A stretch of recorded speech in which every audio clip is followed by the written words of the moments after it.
Potato dumpling day. We need mushrooms, egg, potatoes, some beef, hamburger, or I'm going to grind my own.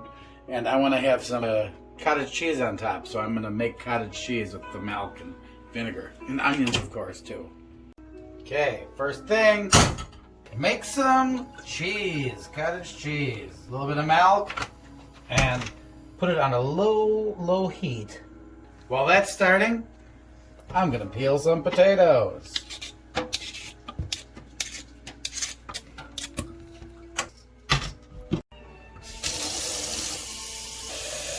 Blub, blub, blub, blub. Put them in the water. Just a pinch of salt. So we need some hamburger, but I don't have any hamburger. I'm just going to take this 3 little beef steaks and take them for the ride in this food processor. Good. Done. There we go.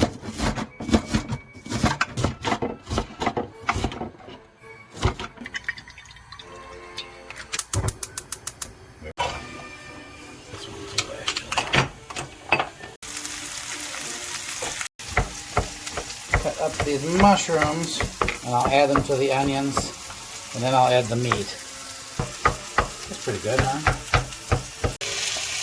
Onions and then a little bit of a stir. I'll put a little more oil in. It smells good. Make a little hole and then ground burger in. Brown that hamburger. Then we can add a little bit of salt to flavor it. Fresh ground pepper is always lovely too. Alright, this is done. Let it cool off. The milk is getting really close to the boiling point. They're getting a small thin layer of stuff on top. So a little salt for flavoring, a couple pinches. We'll add about 1/4 to a 1/2 cup of vinegar and turn it off and let it separate. You'll see already starting to settle down a little bit. So the cheese kind of settles and you can see the whey on top. A lot of people keep the whey, but I just don't have time for that. So I'm going to put the cheese into this cheesecloth bag. Just going to twist it and squeeze out. And then once it's all squeezed out, I'll put it in the refrigerator to firm up. The potatoes are done. We drain them over in the sink. Ooh, we got one mismatched potato today. And we put them back in the pot.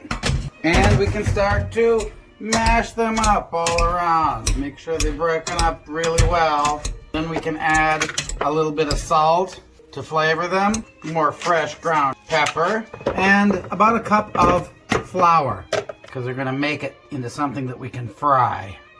And after it cools down, I will add an egg to it as well. Let's add an egg so it doesn't dry out. Mix the egg in.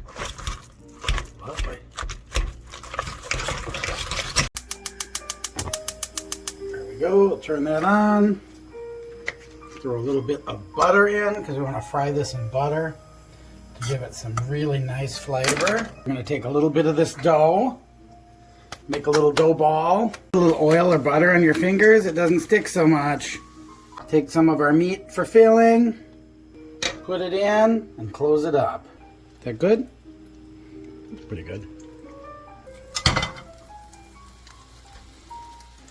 Another one.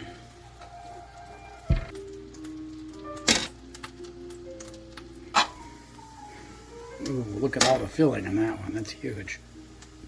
Like an empanada or pierogi, something like that. That's a good one. You can make them in little round balls. You can make them in long little snake-looking things. Whatever you feel comfortable with. And they're in there. Press them flat. And then give them a few minutes and get them lightly browned like that. Golden brown. You're going to be perfect. I think this is the second one. Ooh, that's a little dark. color is just gorgeous, actually. Here we go. These up. They look gorgeous. And over here. And okay, our cheese should be done. So here you go. We got homemade cottage cheese. If you want it more creamy, you just add a little bit of cream to it. And that'll be really good on top of these. Okay. A little bit of cream, it makes it just a little less dry. Put that right on top. And then, of course, add parsley. Enjoy. Here we go. Hang up. Wow. Lovely. Mmm. Yeah, man.